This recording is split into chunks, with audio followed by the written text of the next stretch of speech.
everyone, and welcome to Gierok Farms. In today's video, we're going to be working in the shop and doing some more mechanical stuff here on the farm. If you guys have seen the other videos, we got the 686 all ready and prepped to mount the corn picker on it. So Dad headed down to the other shed with that. So we're going to mount that today. We got a bit of work to do on the Farmall M-Ta over here.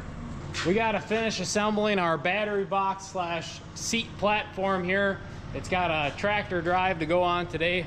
So let's hop in the skid steer, head to that other shed. We might have to move some bales out of the way, we'll see, and get that corn picker mounted. Thank you all for watching. Enjoy the video.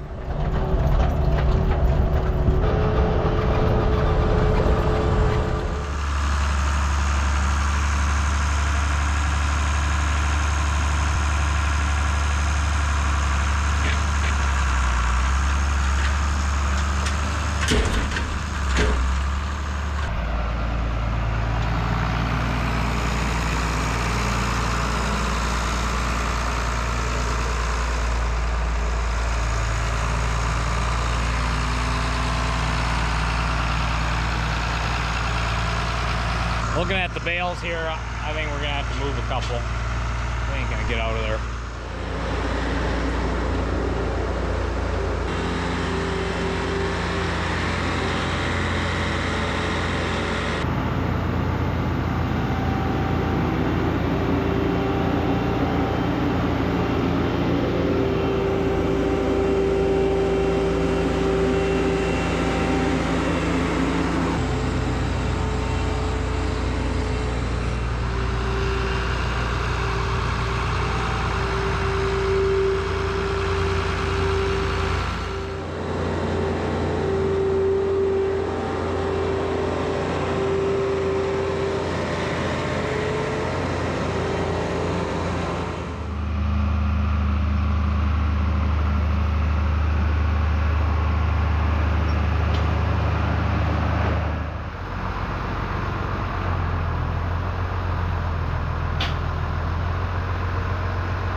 A little bit. I think we're still gonna have to pick the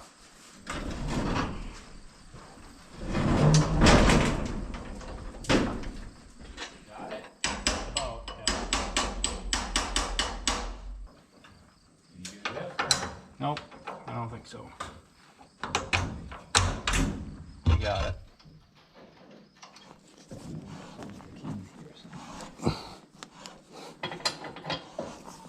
Drive that in if you do, and then those bales that are empty, I'm going to put 6 bales on each of those, and then we'll be back.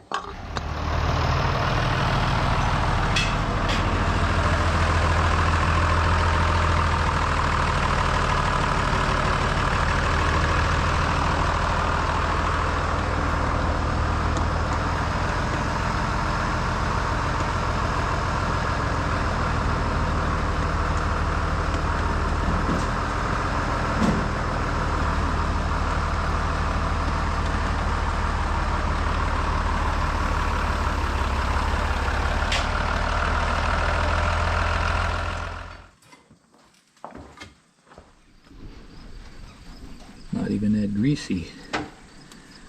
Looks like this chain is getting worn, but easy one to replace.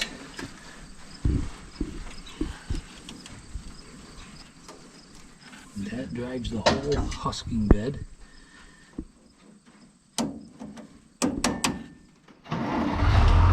All right, we got the husking bed on. Now it's time to put the snouts on. The main shroud, the piece that makes it look like a picker.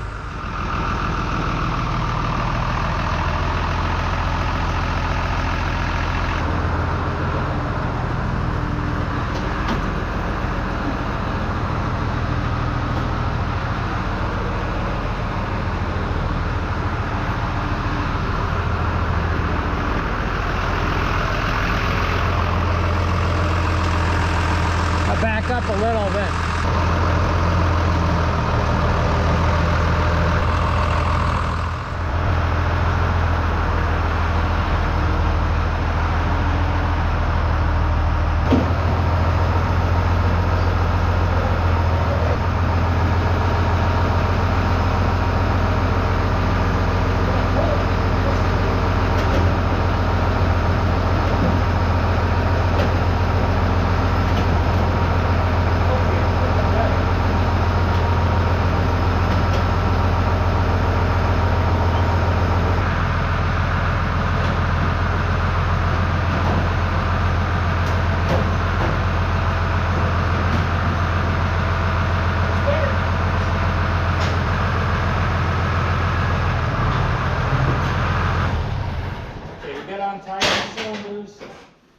lined up pretty decent.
We got the picker on the 686. We're gonna get everything put back in the shed, and then the final work will be done in the shop.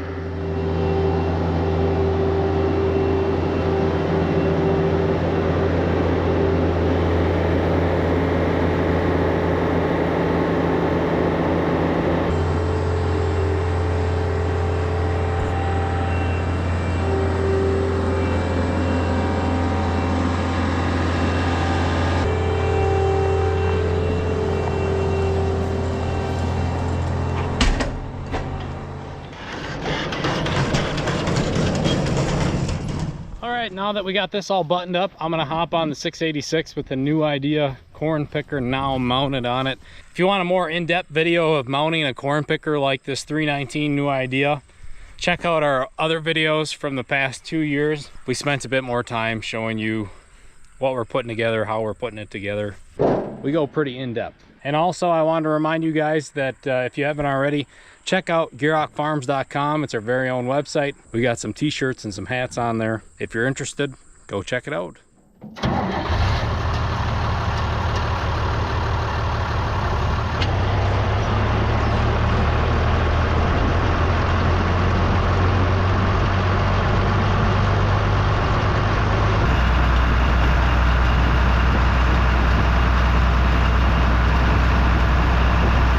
Okay, we're back in the yard here now, and we gotta shift gears over to this Farmall M-Ta. There's a tractor drive going on, and Dad has started working on his battery box. He was telling me a story yesterday, a relative way back on a Farmall M, you said, this broke on him because it rusted out. There's something similar concept. It was an H. He had a bunch of H's. He was a big guy in that. But that H, I think there's just like an arm that comes down. They're not all like, all the Farmalls ain't like this. But anyway, I think something broke out. He fell backward, and it was just right in his yard. He was just backing out of some shed or something. And I think his hip ended up hitting something on the drawbar or something, so he broke his hip. And then the tractor was going backward yet. I understand the front wheels went right over his head. And he was probably in his 60s already, I think, then. And he was able to get up off the ground and shut things off, because I think he had a trailer behind or something that ended up kind of wedging up, and then the wheel just started spinning. But it did, you know, so he was all swelled up from all that, and he always was joking after that how he had such a hard head, you know, that's how he survived, you know.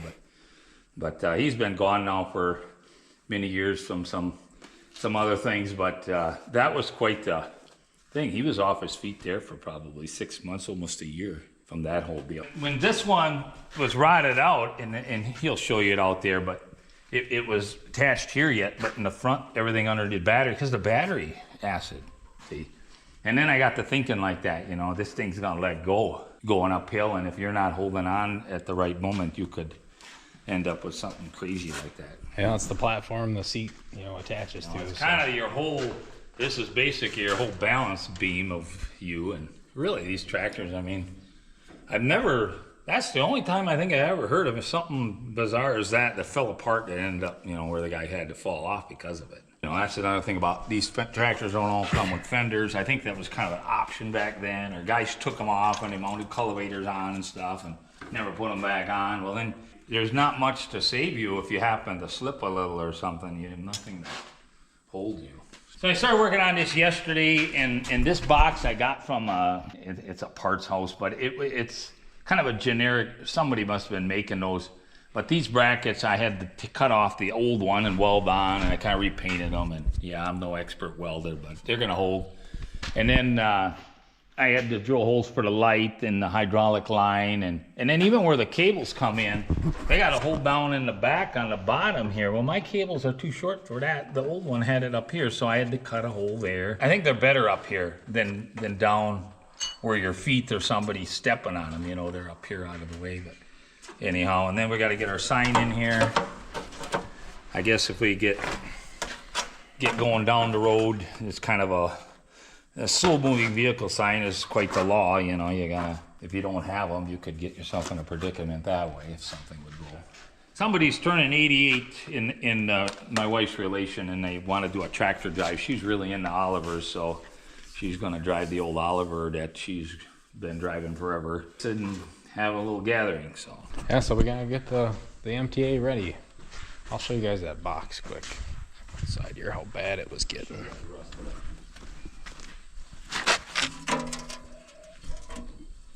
It is time.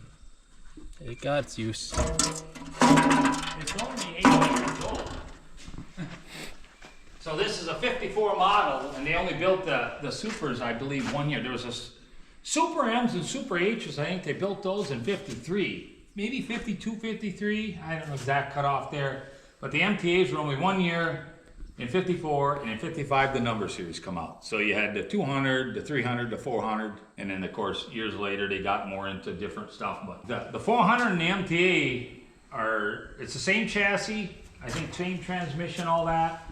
It's more, I think, the hood style and the dash lights and some of this, they probably were coming with power steering.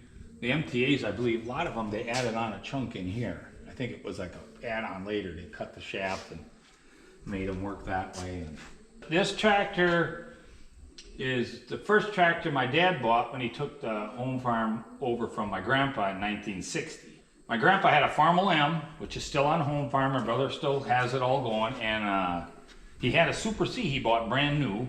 And then I think just a few years later when the 200s come out, he bought a 200, which my brother still uses it, sprays all his corn with it. My dad used to plant with that and everything. And then on this side, I want to show you guys, you know, right here, and my dad bought this on an auction. And it was probably about 30 miles, 40 miles from his place. And I don't know, that was on there, that was welded on that block already like that. And the tractor ran like a top. It was, so in 1960, it would have only been what? 4 years old, 5 or 6 years old, you know, so it's still not, that would have been pretty new yet. And I know I told this story before, but my dad just bought the farm in 1960, and you know, a few months later finds this, buys this, and grandpa was so mad because, you know, they had this thing where he had to pay for the farm and the equipment and everything, and why you spending your money on another tractor and all that. He was mad at him, and he said grandpa was so mad about that. It took a while, eventually he drove it. And then he was bragging about how how he bought this really great tractor. You know, it's kind of like going from 2-wheel drive to 4-wheel drive. You know, it's just how it is. You know, and he was probably right about all that. You know, concerned about, you know, this was my dad's main machine forever. And when I was pretty small, this was still his biggest one until I got to be more into old enough to start driving them. He started buying some bigger stuff. This is the one model I got when we came here with my wife 33 years ago, as something I always kind of cherished it. I kept it up. I was the one that cleaned it up, changed oil. It was kind of my baby, I guess. And then the Jackie My dad used to always, when we would ride, I would be standing on the axle. My brother was on the other side. We'd hold on to the fender and then right here. And then if we got into some rough stuff, my dad would put his hand over ours so we wouldn't fall off, you know, like he's kind of watching what he's doing. He'd be going uphill, it'd be spinning, and he'd be yelling, "Giddy up, Jackie," you know. And then the other tractor, the M, he'd call that one Billy for whatever reason. It was just the way it was. And I think they maybe named these tractors after some horses. You know, that was kind of how it was, you know. My dad passed away. We did take this downtown by the church where we had all his service stuff, and I had a guy make me these decals. And then this number, that was just some stickers I found when I repainted this back in '84. That was the year I graduated from high school, so that really doesn't represent anything other than that. You have it. That's the story of the Super M-Ta. And then you might ask, okay, why is the decal not the original or the one that should be? So when I painted this tractor in '84, I know my dad got so excited, and he went to every implement everywhere he could. And there was no internet or none of that stuff then. And he tried looking for the original stickers, you know, because they got the circle with the little notch on there that says MTA on it, and he couldn't find them. He could find Super M, he could find M's and H's and all that, no Super M-Ta. And then he even went to a place where they would do, you know, different decal stuff, and it was some crazy money. He just decided we should just paint it on there, and it's been like that ever since. So, but then I did find the original stickers since. And I always thought we'd maybe redo it again someday and then put them on. So I got them in a package, but I think you can get all that stuff everywhere now. Yeah. You know, there's a lot of aftermarket companies. But this guy's got a strong heart, a lot of snort on the low end. There's definitely this. If this tractor don't start on a cold day, nothing's starting. It's always been it's always been the old faithful. It's just the way it is. And I think a lot of the farms, whether it's John Deere or whatever them tractors are, there's always that one that kind of stands out, you know. So there you have it. And then we got to drill a hole for this here too. We got to get a bolt through when the battery's on, so don't forget. I guess I kind of hooked up everything so it would be, see how everything fits before I go too far. But I kind of like the idea of the wire up here, and I might put a little some tie strap there to kind of keep that stuff from snagging around. But a lot of guys, they got the cables running down here, and you know, they're in the manure and they're getting walked on. And I don't know if that's so good. And then the hydraulic line, sometimes there's steel pipes that come out of there or out over here, and they funnel around, or maybe they're on this side. It's nice if it doesn't have scraps on it. So, okay, how's your wiring? That's just a screw that can maybe hang there.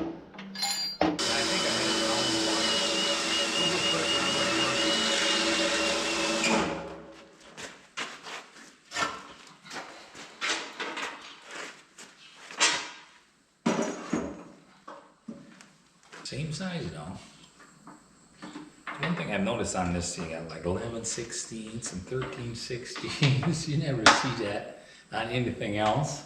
Think all the wrenches you would need if they would have just kind of bypassed a bunch of those.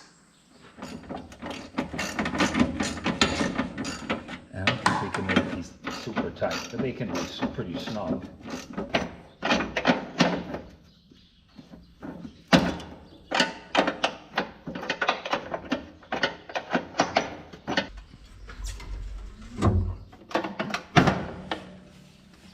Interfere with the wires, so that's all good. Now we can look at this side.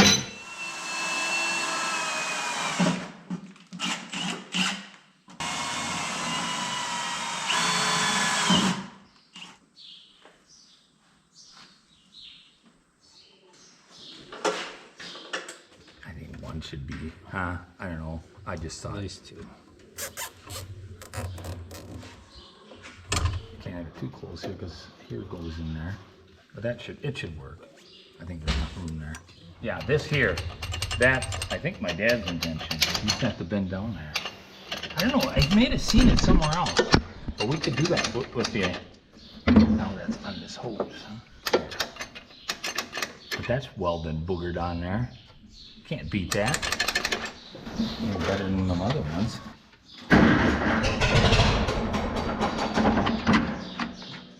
It's gonna work.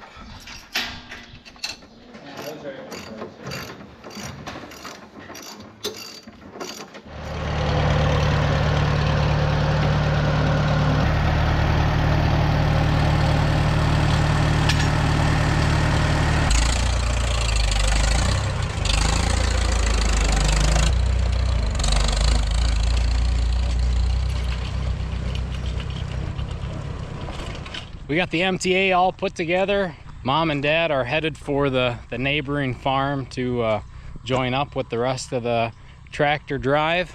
I hope they have a nice day, and it is a beautiful day for a tractor drive. So it was nice to get that picker put on, and there's a few things to tie up there yet though, and it was nice to get that MTA on its way and put back together, and now we got a nice platform there to sit on, and it definitely earned its keep around here to justify some new parts. And speaking of new parts, I'm really excited about this, and I wanted to throw it in here for you guys.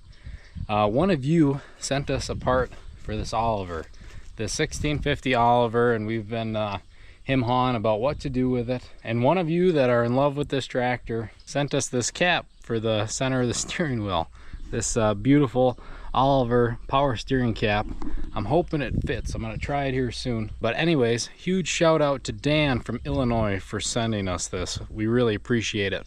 We have a PO box. Recently just went there to pick up the mail, and this is awesome. This is definitely a cool gift. So let's try it out here and see if it fits. Oh, no. Looks like it's a little too big, but that's okay.